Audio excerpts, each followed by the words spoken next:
Hello, Internet. I am Corion, your witch in residence. And today I want to talk about something a little more personal fatherhood, specifically how we see fathers in pop culture across sci fi, fantasy, animation, mythology. It's Father's Day after all, and I think it's worth reflecting on the kind of stories we tell about fathers, what they mean, what they leave out, and maybe what they help us hope for. So sit back, relax, grab your tea, your coffee, what have you. If you're a tired dad, just take it easy. Let's dive in. Let's start with the archetype of the father, the guardian, the guide, sometimes the shadow. In myth and story, the father often represents law, structure, and the outer world. He's the gatekeeper of tradition, and sometimes he's the one you must confront to grow. Think of Odin, the all father of the Norse traditions. He's wise, powerful, and manipulative. He gives, but at a cost. He's both a mentor and a test. Or Darth Vader, a literal father who begins as a terror and only in death becomes a symbol of redemption. He's what happens when that archetype is twisted and then healed. Fathers are often positioned as threshold figures. You have to pass their trials, escape their mistakes, or rise beyond their expectations. Think of Mufasa from The Lion King, a perfect ideal whose death leaves Simba with a legacy to live up to and a shadow to try to escape from. But not every father is distant or mystic. Some are wonderfully mundane, and that's powerful too. Let's talk about dads who show up. Not gods, not tyrants and tests, but just dads. Okay? Think Uncle Iroh from Avatar The Last Airbender. Well, he's not Zuko's father, but he fills that role with compassion and patience. He teaches by listening, by being there. He's what many of us wish a father figure would be. Bob Belcher from Bob's Burgers is another great example. He's awkward, a bit overwhelmed, but always present. He listens, he supports, he believes in his kids, even when the rest of the world doesn't. That kind of fatherhood, it matters. And yes, sometimes those dads mess up. Hopper from Stranger Things is gruff and protective to the point of control. But you see him grow. And that's sometimes stories don't always allow fathers to do is evolve. Flawed fathers are everywhere in storytelling, and honestly, that's okay, right? Gendo Ikari from Evangelion is the archetypical bad dad, right?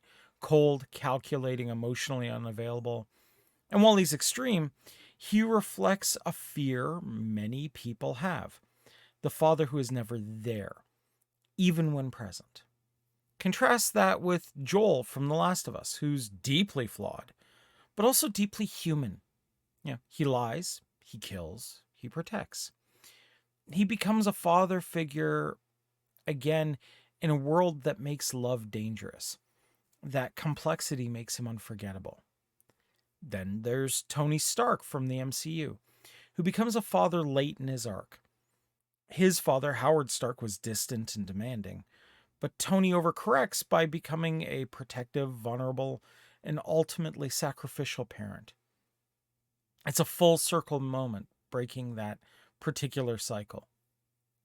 The point isn't perfection, it's growth, presence, and responsibility. The kind of fatherhood that accepts imperfection and still chooses to show up. Now, let's not forget, some of the best fathers in pop culture aren't biological, they're chosen. Giles from Buffy the Vampire Slayer, Geralt from The Witcher, Din Djarin from The Mandalorian. These men didn't plan on being dads. When the time came, though, they stepped up.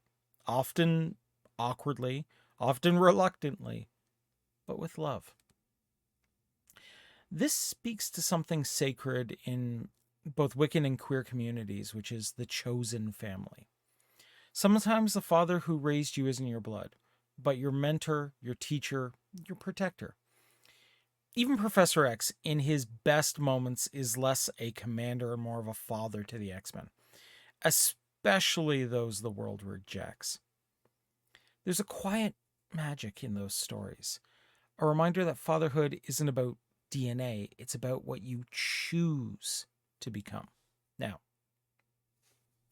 speaking for myself, in Wicca, the divine masculine isn't about dominion or domination. It's the green man, the protector, the consort, the guardian of life. He's not above the goddess, he stands beside her. And that model of masculinity, it's cooperative, emotional, strong in service, not supremacy. And that's what modern fatherhood can be. Fathers who cry with their children, who teach consent and kindness, who listen, who love their partners with respect, and walk alongside their kids instead of above them. That doesn't mean perfect, it means present. It means being brave enough to hold space and soft enough to let go of ego. So if you're a father watching this, thank you for choosing to show up, for breaking cycles, for growing. So it's Father's Day. Let's remember, some fathers are distant, some are gentle, some are broken, some are chosen, and some are just trying their best. And in all those stories, whether in a galaxy far, far away or a burger shop on Earth, we see reflections of what it means to love, to guide, and to grow.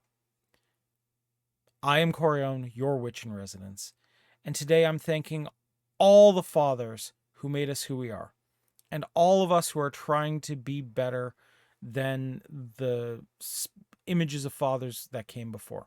My dad's pretty amazing, though, so I'm good there.